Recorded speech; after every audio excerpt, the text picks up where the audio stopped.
رجاله عشان الباب رجاله. فين بقى التعب كبير. اوفا بشكرك على اللي انت قلته ده. كلمنا عن بعد تعب كبير.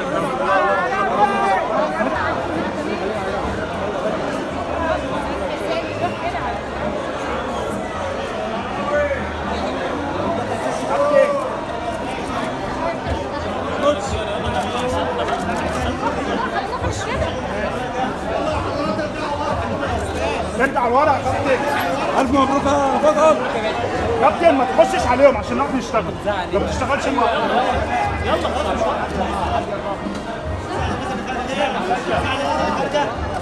ارفع الميداليه.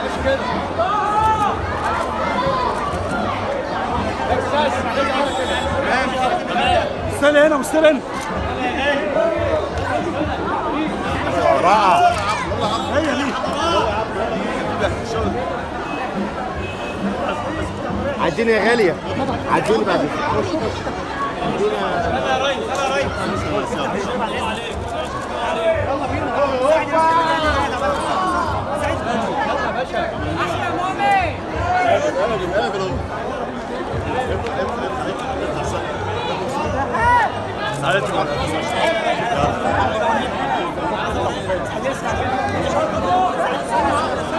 كوتش ماشي. طبعا اسبوع طبعا اسبوع. فين الميداليه؟ فين الميداليه؟ ايدك بقى. فين الميداليه؟ هنا اهو. خد هنا. انت معاك نور ولا ايه؟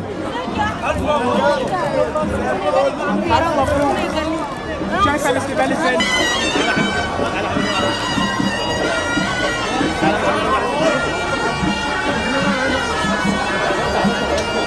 تعالى حالي كده. تعالى يا باشا عايزين ورا.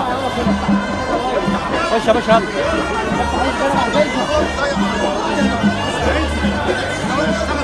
يلا. سنة كابتن المنتخب كابتن هشام وما زال وهيفضل كابتن المنتخب. حبيبي يا هشام. الف مبروك يا هشام. وكل الشعب المصري طبعا بشكر على رأسهم الرئيس فتح السيسي، السيد وزير الشباب دكتور اشرف صبحي، وكل الاساتذه والدكاتره اللي وقفوا معانا في وزاره الشباب. وطبعا بشكر اللجنه البارالمبيه على التنظيم الجميل اللي كان في البطوله والتحضير ليها، وبشكر الاتحاد بتاعنا والجهاز الفني وكل اللاعبين. شكرا.